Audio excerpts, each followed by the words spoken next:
ಕೆಲವು ದಿನಗಳ ಹಿಂದಷ್ಟೇ ನಟ ದರ್ಶನ್ ಜೊತೆಗಿನ ಫೋಟೋಗಳನ್ನು ನಟಿ ಪವಿತ್ರ ಗೌಡ ಹಂಚಿಕೊಂಡಿದ್ದರು. ಇದೇ ವೇಳೆ ನಮ್ಮಿಬ್ಬರ ರಿಲೇಶನ್ಶಿಪ್ಗೆ 10 ವರ್ಷ ಎಂದು ಬರೆದು ತಮ್ಮ ಇನ್ಸ್ಟಾಗ್ರಾಮ್ ಖಾತೆಯಲ್ಲಿ ಪೋಸ್ಟ್ ಮಾಡಿದರು. ಆ ಪೋಸ್ಟ್ಗೆ ದರ್ಶನ್ ಪತ್ನಿ ವಿಜಯಲಕ್ಷ್ಮಿ ಖಾರವಾಗಿ ಪ್ರತಿಕ್ರಿಯೆ ನೀಡಿದ್ದಾರೆ. ಪವಿತ್ರ ಗೌಡ ಮೊದಲನೆಯ ಮದುವೆಯ ಫೋಟೋಗಳನ್ನು ಶೇರ್ ಮಾಡಿದ್ದರು. ಜೊತೆ ಪವಿತ್ರ ಗೌಡರ ಪುತ್ರಿ ಖುಷಿಗೌಡ ಮೊದಲನೇ ಪತಿಯ ಮಗಳು ಎಂಬುದನ್ನು ತಮ್ಮ ಇನ್ಸ್ಟಾಗ್ರಾಮ್ನಲ್ಲಿ ವಿಶೇಷವಾಗಿ ಹೇಳಿದರು. ಈ ಪೋಸ್ಟ್ ಕೂಡ ಸೋಷಿಯಲ್ ಮೀಡಿಯಾದಲ್ಲಿ ಸಿಕ್ಕಾಪಟ್ಟೆ ವೈರಲ್ ಆಗಿತ್ತು. ದರ್ಶನ್ ಅಭಿಮಾನಿಗಳು ವಿಜಯಲಕ್ಷ್ಮಿ ಪರ ಕಾಮೆಂಟ್ ಮಾಡಿದ್ದರು. ಈ ಪೋಸ್ಟ್ ವಿರುದ್ಧ ಈಗ ಪವಿತ್ರ ಗೌಡ ಅಸಮಾಧಾನ ಹೊರಹಾಕಿದ್ದಾರೆ. ದರ್ಶನ್ ಪತ್ನಿ ವಿಜಯಲಕ್ಷ್ಮಿ ಅವರನ್ನು ಟ್ಯಾಗ್ ಮಾಡಿ ಎಚ್ಚರಿಕೆ ಸಂದೇಶವನ್ನು ಬರೆದು ಪೋಸ್ಟ್ ಮಾಡಿದ್ದಾರೆ. ಅಲ್ಲದೆ ತಮ್ಮ ಮೊದಲನೇ ಮದುವೆ, ಮಗಳು ವಿಚ್ಛೇದನ ಹಾಗೂ ಕಾನೂನು ಕ್ರಮದ ಬಗ್ಗೆ ಪ್ರತಿಕ್ರಿಯೆ ನೀಡಿದ್ದಾರೆ. ನಾನು ಪವಿತ್ರ ಗೌಡ, ನನ್ನ ಮಗಳು ಖುಷಿಗೌಡ. ನಾನು ಸಂಜಯ್ ಎಂಬ ವ್ಯಕ್ತಿಯನ್ನು ಮದುವೆಯಾಗಿದ್ದು ನಂತರ ಖುಷಿಗೌಡ ಹುಟ್ಟಿರುತ್ತಾಳೆ. ನಮ್ಮ ಲೈಫ್ನಲ್ಲಿ ಉಂಟಾದ ಪ್ರಾಬ್ಲಮ್ ಇಂದ ನಾನು ಸಂಜಯ್ ಅವರಿಂದ ಡೈವರ್ಸ್ ಪಡೆದಿದ್ದೇನೆ.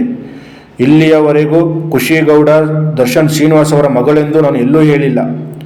ನಾನು ಹಾಗೂ ದರ್ಶನ್ ಶ್ರೀನಿವಾಸ್ ಅವರು ಕಳೆದ 10 ವರ್ಷಗಳಿಂದ ಜೊತೆಯಲ್ಲಿ ಸಂತೋಷವಾಗಿದ್ದೀವಿ. ಈ ವಿಷಯ ವಿಜಯಲಕ್ಷ್ಮಿ ಅವರಿಗೂ ಮೊದಲೇ ತಿಳಿದಿರುತ್ತದೆ. ಈ ವಿಚಾರವಾಗಿ ವಿಜಯಲಕ್ಷ್ಮಿ ಅವರೇ ನನಗೆ ಹಲವು ಸಾರಿ ಕಾಲ್ ಮಾಡಿ ನನ್ನ ಬಳಿ ಮಾತನಾಡಿದ್ದು, ವಿಜಯಲಕ್ಷ್ಮಿ ಅವರಿಗೆ ಯಾವುದೇ ರೀತಿಯ ಪ್ರಾಬ್ಲಮ್ಸ್ ಇಲ್ಲವೆಂದು ತಿಳಿಸಿರುತ್ತಾರೆ.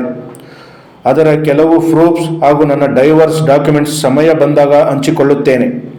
ಇದೀಗ ವಿಜಯಲಕ್ಷ್ಮಿ ಅವರು ನನ್ನ ವಿರುದ್ಧ ಪೋಸ್ಟ್ಗಳನ್ನು ಹಾಕುತ್ತಿರುವುದು ನನಗೆ ಬೇಸರ ಉಂಟು ಮಾಡಿದೆ.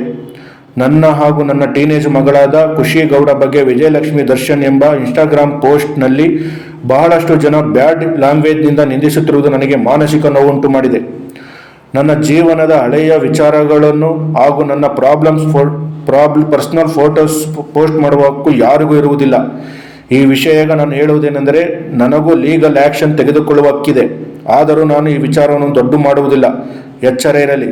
ಕಾರಣ, ನಾನು ಪ್ರೀತಿಸುತ್ತಿರುವವರ ಬಗ್ಗೆ ಸಂತೋಷದಿಂದ ಇರಬೇಕೆಂದು ನಿಶ್ಚಯಿಸಿದ್ದೇನೆ ಎಂದು ವಿಜಯಲಕ್ಷ್ಮಿ ಅವರಿಗೆ ಟ್ಯಾಗ್ ಮಾಡಿ ಪವಿತ್ರ ಗೌಡ ಖಡಕ್ ಆಗಿ ಉತ್ತರ ನೀಡಿದ್ದಾರೆ.